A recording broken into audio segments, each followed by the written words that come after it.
శుక్లాంబరధరం విష్ణుం శశివర్ణం చతుర్భుజం ప్రసన్నవదనం ధ్యాయేత్ సర్వవిఘ్నోపశాంతయే.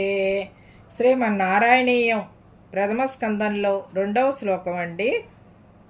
ఏవం దుర్లభ్య వస్తున్యపి సులభతయా హస్తలబ్ధేయదన్యత్ తన్వా వాచా ధియా వా భజతి బత జనః క్షుద్రతైవ స్ఫుటేయం.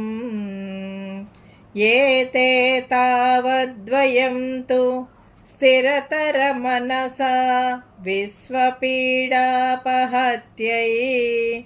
నిశ్శేషయాత్మానమేనం గురుపవనపురాధీశమేవ ఆశ్రయామః.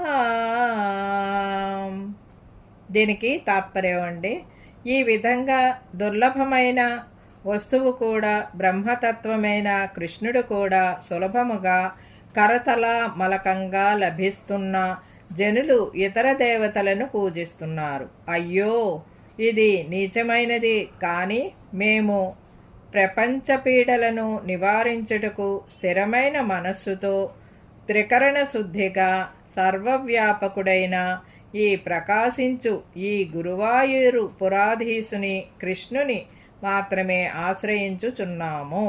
ఇదండి ఈనాటి వీడియో.